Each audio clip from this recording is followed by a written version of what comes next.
The Mega Guide des pinceaux de la mort, partie 1.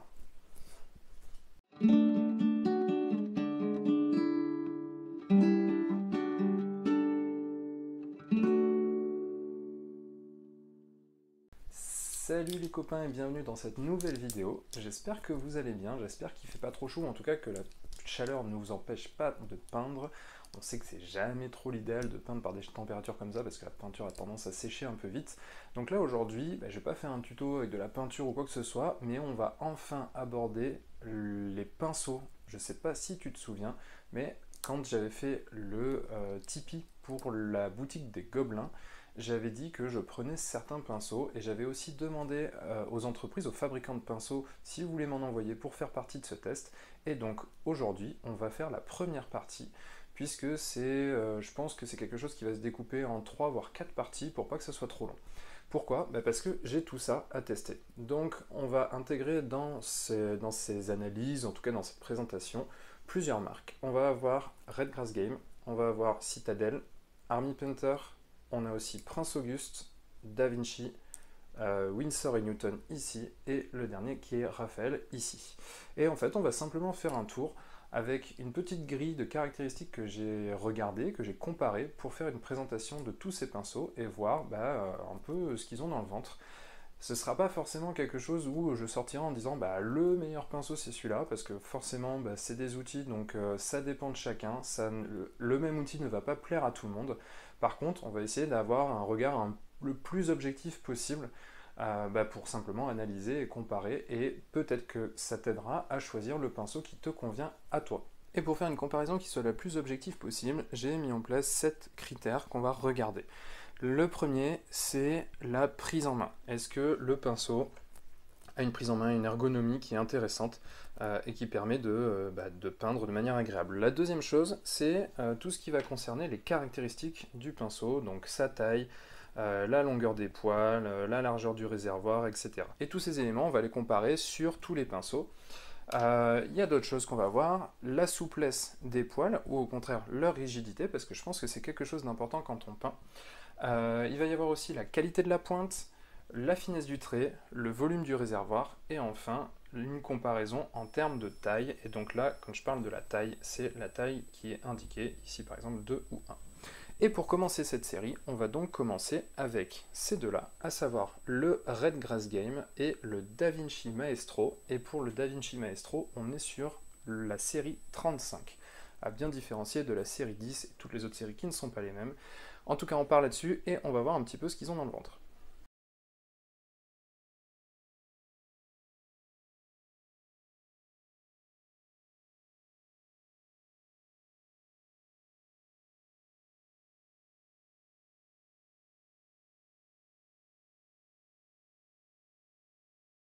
Alors, en ce qui concerne la prise en main de ces deux pinceaux, il y a une vraie différence. Là, clairement, ça va peut-être dépendre un petit peu de la taille de vos mains, hein, de ce que vous préférez en termes de taille de pinceau, en tout cas en termes de forme.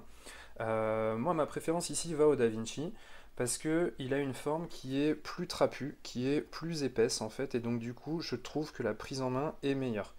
La taille en elle-même, hein, la largeur en tout cas du manche, fait que je trouve la prise en main meilleure. On a vraiment la sensation d'avoir ce pinceau dans la main et pas d'avoir quelque chose, une petite baguette, un truc un petit peu trop fin. Alors que le Red Grass, justement, il est beaucoup plus fin, hein, de toute façon on le voit, il suffit de le regarder à la caméra, on voit que vraiment clairement il y a une différence de taille. Mais en plus de ça, il a cet aspect plus longiligne, plus filiforme, là où le Da Vinci est plus trapu, et donc du coup je trouve que justement la prise en main ici elle est un petit peu moins bonne. En plus, bon, c'est des pinceaux c'est tous le cas, hein, ils sont tous très légers, donc ça c'est agréable pour du travail sur le long terme quand on peint, mais pour le coup, la légèreté plus la finesse du pinceau, pour moi qui ai un peu des grosses paluches, j'avoue que ça me plaît moins. Donc là-dessus, ce qu'il faut retenir, au-delà de ce qui me plaît à moi ou pas, c'est que le Da Vinci a une forme trapue, un manche épais, là où le Red Grass Game a un manche très fin et qui est beaucoup plus filiforme. Et ça, ensuite, c'est en fonction de ce que chacun préfère. On passe ensuite aux caractéristiques des pinceaux, à savoir en termes de taille. la taille du pinceau, la longueur des poils, la taille du réservoir. Et là-dessus, pour le coup, on est sur des pinceaux qui sont assez similaires. Donc on est sur des pinceaux assez similaires, notamment dans la longueur des poils. Donc là, on peut le comparer par exemple, alors là je vais récupérer juste le Winsor & Newton qui pour le coup est celui qui a les poils les plus courts. Et là, quand on prend la différence, elle est assez flagrante. Je ne sais pas si ça se verra à la caméra, mais en tout cas, le Winsor a des poils qui sont beaucoup plus courts. Sur le Redgrass et sur le Da Vinci, on est sur des longueurs qui sont quasiment identiques. On est à 1,3 cm pour le Da Vinci, on est à 1,4 pour le Redgrass, donc ça, il n'y a pas de différence notable, on va dire, entre les deux. En termes de longueur, en termes de taille de pinceau, là pareil, on est sur des dimensions qui sont vraiment équivalentes. Il y a 4 mm d'écart entre les deux. Le Da Vinci est un petit peu plus long, donc si vous préférez les pinceaux qui sont plus longs, pourquoi pas, mais encore une fois, quand on le voit comme ça ici, c'est pas non plus hyper marqué. Par contre, là où il y a une vraie différence, c'est au niveau du réservoir. Et on le voit bien en fait déjà à l'œil nu comme ça. Le Redgrass Game va avoir un réservoir qui est plus important, qui est plus imposant. Et en mesurant le diamètre hein, du réservoir, on se rend compte que le Redgrass Game a vraiment une différence puisqu'il a 1 mm de plus en termes de largeur. Ça paraît pas énorme comme ça, mais après en termes d'utilisation, et on le verra plus tard d'ailleurs, ça fait une vraie différence.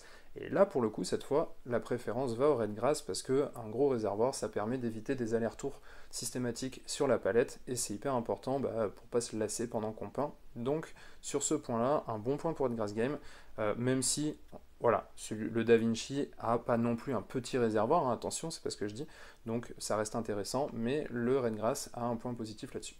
Le troisième point de la liste, c'est la souplesse du poil, parce que c'est quand même assez important.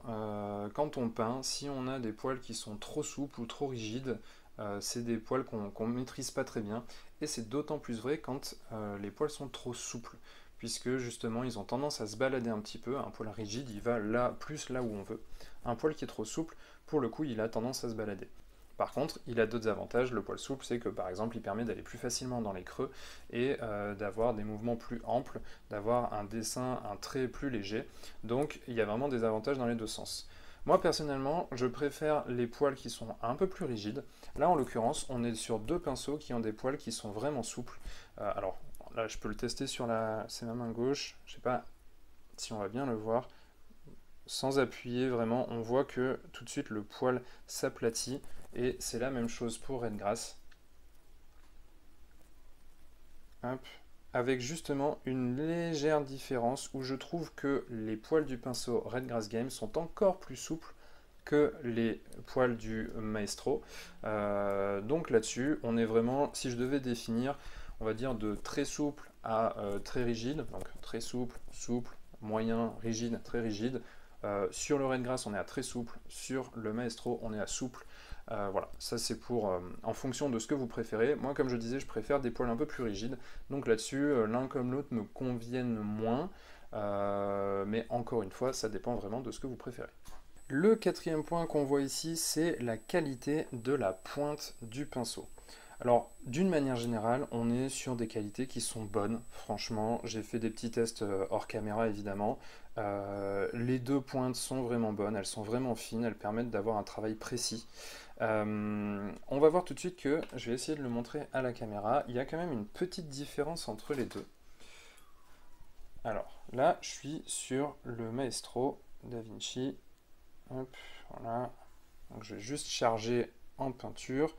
Et quand je viens passer la peinture comme ça, sans forcément prêter attention à la pointe, vous voyez, en plus la peinture n'est pas très diluée et tout, donc c'est vraiment des mauvaises conditions pour le pinceau.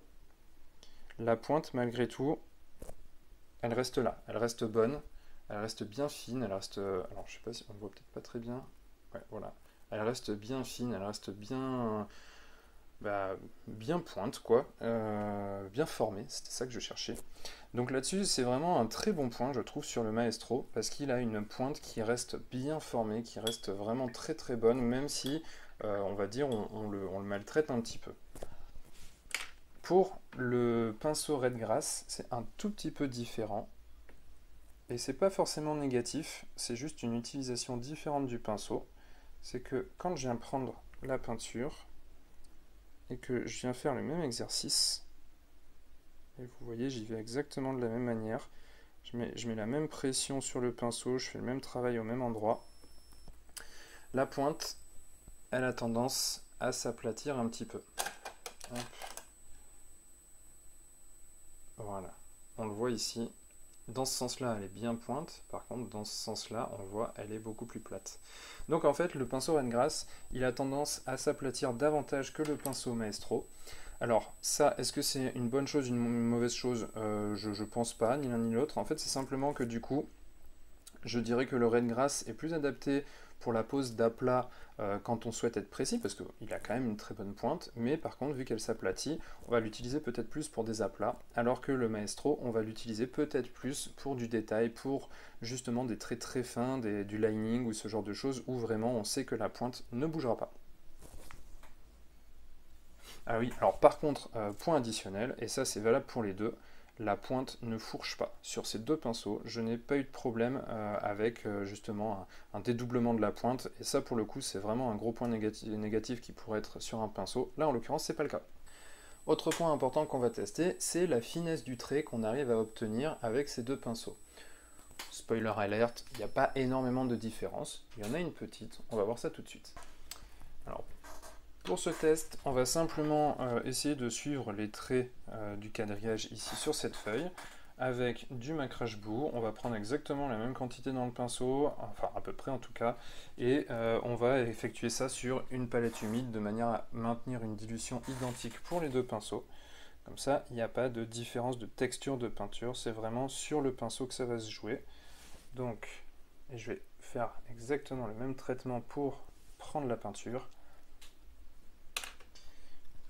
Donc premier test avec le Maestro.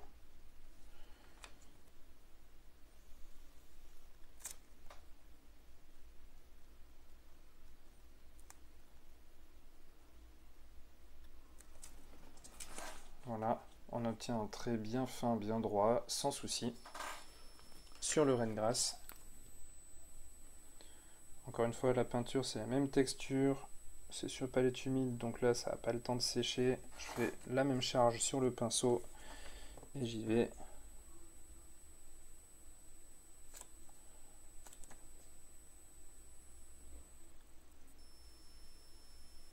Hop. Et voilà, on a vraiment exactement la même finesse.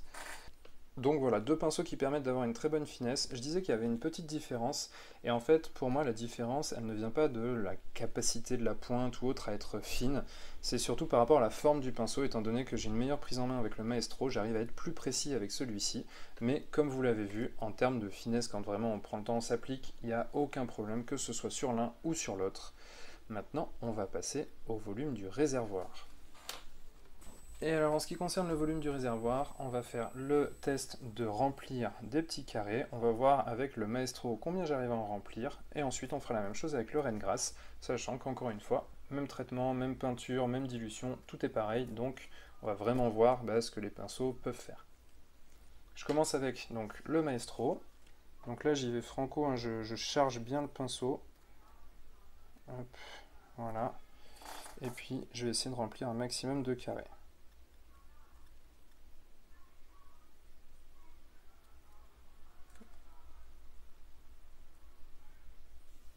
Hop.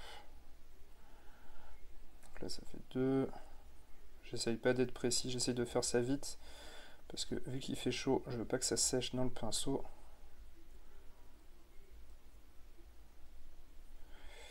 Ok, on commence à avoir du mal sur le 4e.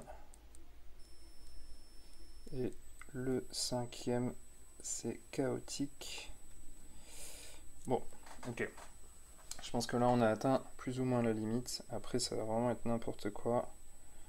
Voilà, on arrive à peine à dessiner le chiffre. Donc là on est à 5 petits carrés remplis avec le Maestro. Voyons voir ce que nous donne le Rengrass.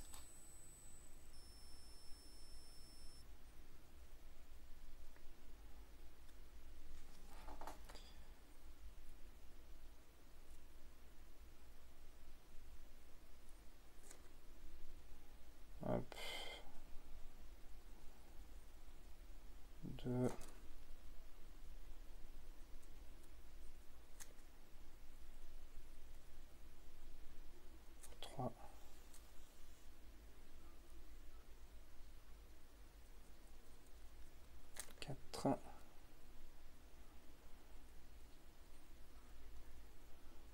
5 et au cinquième on est quasiment encore à la même teinte qu'au début.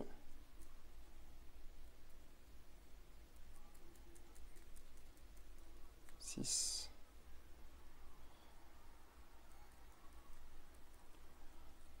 Sept. Hop. 8. Bon, il commence à se décharger un peu là comme on était au 4-5. Ouais, allez. Ça fait à peu près pareil que tout à l'heure. Donc là, on va dire que pour la même charge de... Enfin, en tout cas, pour avec le même traitement, on arrive à faire presque 2 fois plus avec le Redgrass. Ce qui veut dire probablement qu'il a un meilleur réservoir. Et c'est ce qu'on avait déjà vu sur les dimensions. Le réservoir est plus large et plus épais. Et donc, c'est pas si étonnant que ça. Donc ça, pour le coup, c'est un vrai point positif, notamment quand on est sur de la peinture d'armée ou en tout cas de masse, qu'on veut vraiment faire beaucoup de figues d'un coup. C'est intéressant de ne pas faire des allers-retours constants là, sur la palette, mais même pour la peinture d'une seule pièce, honnêtement, c'est une vraie qualité du Redgrass. Donc ça, pour le coup, c'est un très très bon point positif pour ce pinceau.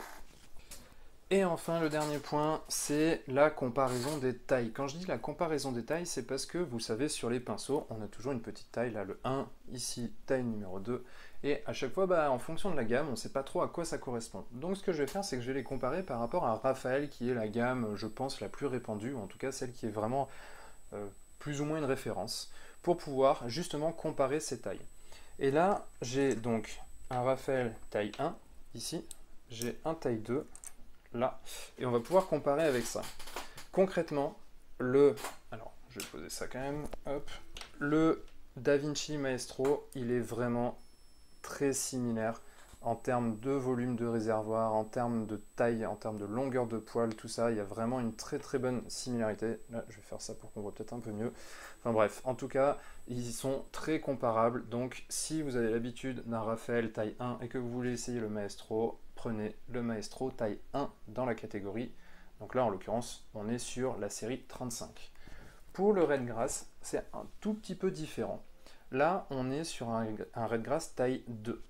Et on est très proche, si ce n'est que les poils sont un tout petit peu plus longs, mais aussi le réservoir est un tout petit peu plus long. Et en fait, le Redgrass, il va se situer entre le Raphaël taille 1 et le Raphaël taille 2. Comme on peut voir ici, il est vraiment pile entre les deux, je dirais. Donc, si on devait comparer, sur la gamme Raphaël, c'est pas trop comparable, même si, honnêtement, quand on a des pinceaux qui font cette taille-là, ils sont quand même très comparables. Donc un taille 2 chez Redgrass est à peu près équivalent, un petit peu plus grand, un petit peu plus large, mais est à peu près équivalent au taille 1 de chez Raphaël, lui aussi. Et donc voilà pour cette première partie de cette analyse sur les pinceaux. J'espère que, que ça vous convient, que c'était un peu ce que vous attendiez si vous l'attendiez, ou alors que vous aurez appris des choses et que vous trouvez ça intéressant si vous n'en attendiez rien. En tout cas, n'hésitez pas à me dire ce que vous en pensez dans les commentaires. Je continue l'analyse avec les autres pinceaux, ou en tout cas 2 autres pinceaux la semaine prochaine. Et la semaine prochaine, on sera sur le comparatif entre Raphaël et Winsor & Newton. Comme je le disais tout à l'heure, je ne donne pas vraiment un avis personnel sur les pinceaux parce qu'en fait c'est un outil et donc je pense qu'il peut plaire à certains, déplaire à d'autres. Par exemple sur tous ces pinceaux, j'en ai testé certains qui ne me conviennent pas. Je les ai proposés en test à d'autres peintres et ils m'ont dit qu'ils les trouvaient très bien. Donc vraiment c'est à vous aussi de vous faire on va dire une idée de ce que vous attendez d'un pinceau. Est-ce que vous souhaitez des poils longs, de la souplesse? Est-ce qu'au contraire vous préférez des poils plutôt rigides, plus courts? Est-ce que vous avez besoin d'un gros réservoir, d'une petite pointe, tout ça? Ça c'est à vous de le décider. Et là, avec ces vidéos, j'espère que du coup, ça répond en partie à ces questions, en tout cas aux caractéristiques, et que ça vous aidera dans votre choix. Et d'ailleurs, pour ceux qui viendraient prendre un petit cours à la maison, j'ai tous ces pinceaux à disposition qui seraient possibles de tester en direct pour savoir s'ils vous conviennent ou pas. Ceci étant dit, je vous souhaite une très bonne soirée. Moi, je vous donne rendez-vous jeudi ou vendredi, je sais pas encore, pour la vidéo suivante. Et là, ce sera le petit retour du cours que je suis allé prendre chez Girio de la Vida. Vous en apprendrez un petit peu plus sur comment ça se passe chez lui. D'ici là, je vous souhaite une très très bonne soirée. N'oubliez pas de vous abonner, de liker, d'aller visiter le blog également, de visiter aussi les autres réseaux sociaux, la page Facebook. Il y a plein de trucs, il y a plein d'échanges à avoir avec les autres membres de la communauté. Ils sont archi cool, donc je vous invite vraiment à vous y rendre. Et puis, comme d'habitude, n'oublie pas de mettre des couleurs dans ta vie. Ciao!